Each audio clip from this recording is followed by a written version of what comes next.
নমস্কার বন্ধুরা, কেমন আছেন আপনারা? আশা করি সকলে ভালো আছেন। জিএস রান্নাঘরে আপনাদেরকে জানাই স্বাগত। আবারও চলে এলাম আরেকটি রেসিপি নিয়ে। আজকে আমার রেসিপিতে থাকছে ওল শাক। তবে এই ওল শাকগুলো কিন্তু একটু সরু সরু। এটা কিন্তু যেহেতু বাড়িতে হয়েছে কোনো রকম সার বা ওষুধ ছাড়াই, সেই জন্য এগুলো একটু সরু সরুই হয়েছে, কিন্তু এর স্বাদ দুর্দান্ত খেতে। আর আজকে আমি আপনাদের ওল শাকের রেসিপি শেয়ার করব। আপনাদের কাছে অনুরোধ রইল আপনারা পুরো ভিডিওটি প্রথম থেকে শেষ পর্যন্ত দেখবেন।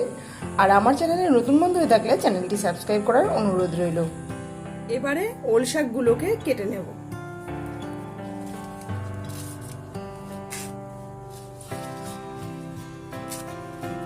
এই যে ওল শাকগুলো, এই পাতাগুলো যেহেতু কচি আছে, তাই এগুলো আমি শাকের সঙ্গে ডাটা দিয়ে একসঙ্গে রান্না করব। এগুলো কিন্তু ফেলে দেব না।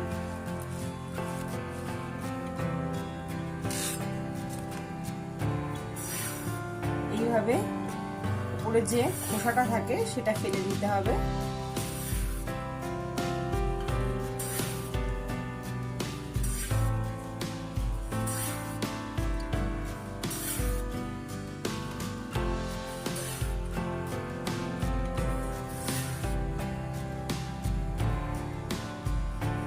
পুরো খোসাটাই কিন্তু ফেলে পরিষ্কার করে নিতে হবে, না হলে গলা চুলকাতে পারে। পুরো পরিষ্কার করে নিয়েছি। এখানটা তো মনে হচ্ছে একটু হয়ে গেছে, পুরো পরিষ্কার হয়ে গেছে। এবারে এরকম ছোট ছোট টুকরো করে কেটে নেব।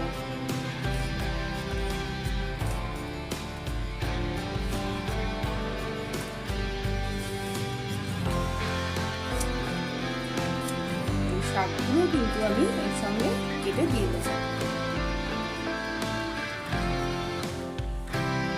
এই যে সমস্ত ওল শাক কেটে নিয়েছি, শাকগুলোকে এইভাবে কেটে নিয়েছি। আর এই যে ওলের ডাটা যেগুলো, সেগুলো কিন্তু পরিষ্কার করে কেটে নিয়েছি। এবারে শাকগুলোকে খুব ভালো করে ধুয়ে নেব। ওল শাকগুলো ধুয়ে পরিষ্কার করে নেওয়ার পর এখানে একটা কড়াইয়ে জল বসিয়ে দিয়েছি। এবারে এর মধ্যে দিয়ে দিচ্ছি কয়েকটা কাঁঠালের দানা। কাঁঠালের দানাগুলো একটু সেদ্ধ করে নিচ্ছি।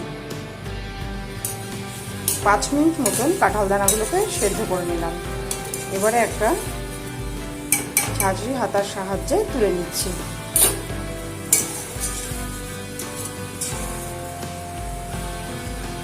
এবারে এই জলের মধ্যেই আমি ওল শাকগুলো দিয়ে একটু হালকা করে সেদ্ধ করে নেব।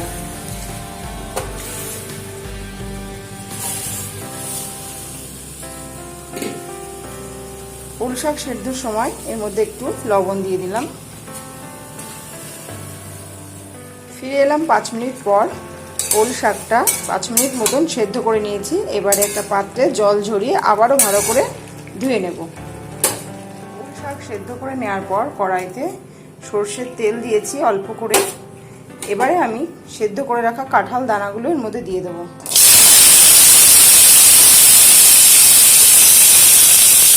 অল্প একটু নুন দিয়ে দিলাম। এগুলো যেহেতু ছোট ছোট দানা, সেই জন্য এগুলোর মাঝখান থেকে কেটে দিয়ে দেবো।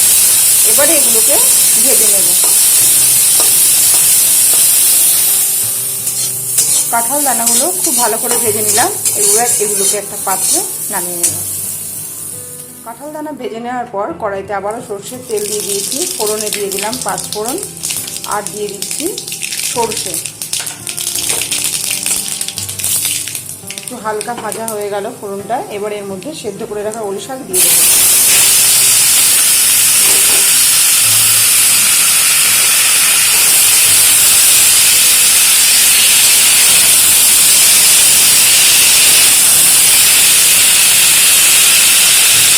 লবণ দিয়ে দিলাম, হলুদ গুঁড়ো দিয়ে দিলাম।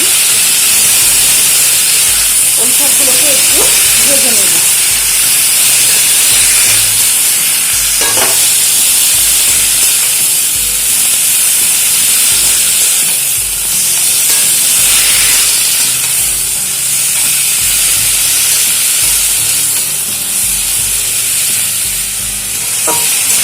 ফিরে এলাম 3 মিনিট পর। 3 মিনিট মতন ওল শাকগুলোকে খুব ভালো করে ভেজে নিলাম। এবারে এর মধ্যে কাঁঠাল দানাগুলো দিয়ে দিলাম, আর দিয়ে দেবো পেস্ট করে রাখা সর্ষে আর লঙ্কা।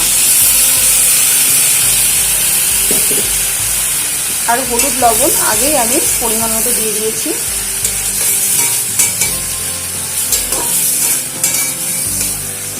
এবারে একটু কষিয়ে নেব। ওল শাকটা মশলাটা দিয়ে খুব ভালো করে কষিয়ে নিলাম। এখানে কিন্তু সর্ষে আর লঙ্কা আমি মিক্সিতে পেস্ট করে দিয়েছি, আর কোনো মশলা ব্যবহার করিনি। আর আপনারা যারা আলু খেতে ভালোবাসেন এর মধ্যে কিন্তু আলু দিতে পারেন। কষিয়ে নেওয়ার পর পরিমাণ মতন জল দিয়ে দেব। এবারে খুব ভালো করে ফুটতে দেব। ফিরে এলাম কিছুক্ষণ পর। আমার ওল শাক কিন্তু প্রায় তৈরি হয়ে এসেছে। আর 2 মিনিট মতন, 2 থেকে 3 মিনিট রান্না করে নিলে কিন্তু ওল শাক রেডি হয়ে যাবে। এর মধ্যে আমি 1/2 চামচ মতো চিনি দিয়ে দিলাম। এটা অপশনাল, আপনারা চাইলে নাও দিতে পারেন। আর ছোট্ট একটা টিপস আপনাদের সঙ্গে শেয়ার করি, এটা হয়তো অনেকেই জানেন। অনেকে আছেন ওল কচু খেলে মুখ চুলকাবে বা গলা ধরবে, সেই ভয়ে অনেকেই হয়তো খেতে চান না।